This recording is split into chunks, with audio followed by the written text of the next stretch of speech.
10 mildly spicy facts about Taco Bell. Glenn Bell is the founder of Taco Bell, but did you know that his first business was a burger restaurant called Bell's Burgers?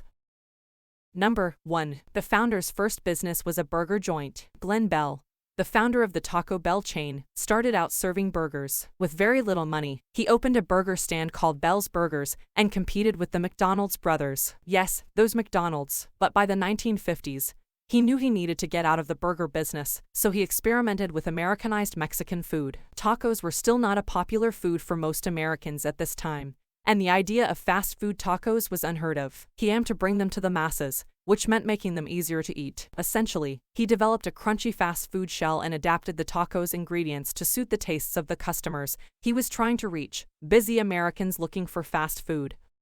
Number 2. He opened his first Mexican-inspired restaurant under a different name. His tacos became an instant hit and gradually outsold his burgers. Eventually, Bell opened his first restaurant to serve Mexican food. Taco Tia opened in San Bernardino, California, in 1954, selling tacos for 19 cents each. Soon after, he opened another similar restaurant in Los Angeles called El Taco. He opened his first Taco Bell restaurant in Downey, California, on March 21, 1962. Taco Bell was franchised in 1964, and within 3 years, there were 100 locations. The chain is now operating under the Yum brands with 7,791 restaurants at the end of 2021. Number 3. Doritos Locos Tacos went through 40 rounds of recipe testing to perfect the shell. Although the idea seems simple, the iconic DLT proved to be much more challenging to execute than the creators had anticipated. For the chain's 50th anniversary in 2012, CEO Greg Creed wanted to develop something new and innovative. A Doritos taco shell was the clear winner out of 30 different product pitches. The first version was an absolute flop with taste testers, since it was a taco shell sprayed with nacho cheese seasoning. It lacked the crunch or flavor of Doritos chips, which was the main selling point. The other prototypes were crunchy but too fragile to ship. It took time to find the balance of the crunch and flavor of Doritos with the sturdiness of a taco shell. But after 40 recipes and 2 years of testing, the product launched with massive success in 2012 and has remained on the menu ever since. Number 4. Pepsi co-created the Mountain Dew Baja Blast exclusively for Taco Bell. PepsiCo and Taco Bell created a unique drink to increase sales at the drive-thru. Since it debuted in 2004, the soda has been a cult hit among Mountain Dew fans. It is a blend of Mountain Dew and lime flavor that works well with the Mexican-inspired menu at the fast food restaurant. Currently available in original, zero sugar, and frozen versions, the chain has also released limited-time flavors like Baja Flash and Baja Punch. Number 5. Their most popular menu item is the Nacho Fries. Nacho cheese sauce paired with crispy, crunchy fries was a smash hit for Taco Bell. It launched for the first time in 2018 and has been released several times since then on a limited-time basis. The fries are seasoned with garlic, paprika, salt, and onion powder, which pairs well with their gooey nacho cheese.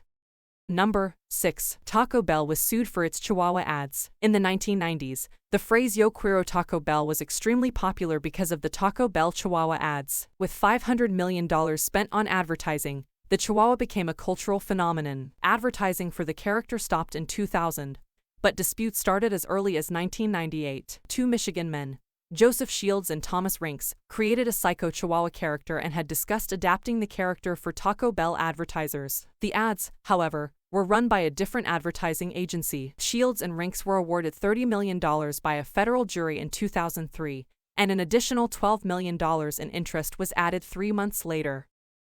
Number 7. Taco Bell's mascot, Gidget, was in Legally Blonde 2. Bruiser's mom in Legally Blonde 2, Red, White and Blonde was none other than the Taco Bell Chihuahua herself, Gidget. You may also recognize her from old Geico commercials. Number 8. The restaurant chain was the first to hire female managers. In an interview with Restaurant News, former Taco Bell Director of Operations John Gorman states that the restaurant chain was the first to hire female managers. He said that all the managers were men in the early days, but they didn't have enough of them. To fill demand, they hired women and became the first restaurant chain to do so.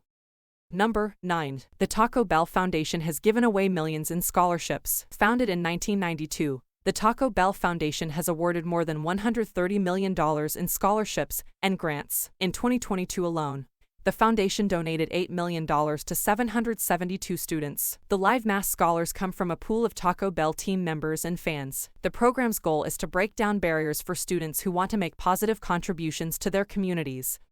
Number 10. Taco Bell sparked outrage when they announced they'd purchased the Liberty Bell. The company has had some interesting marketing gimmicks over the years, but there's none as infamous as their ad announcing that they'd purchased the Liberty Bell. In 1996, a few weeks before April 1st, execs began planning their April Fool's joke. The VP of Public Affairs remembered that federal budget issues led to many national landmarks closing during the previous year. That's where he got the idea to sponsor the Liberty Bell. Taco Bell's PR agency placed a full-page ad in 6 big papers, such as the New York Times and Washington Post, and on April 1st, the papers came out. The ad stated that they had purchased the national icon to help the national debt, and it would now be called the Taco Liberty Bell. Thank you for watching Factify Vlogs. If you like the video, then don't forget to like, share and subscribe our YouTube channel.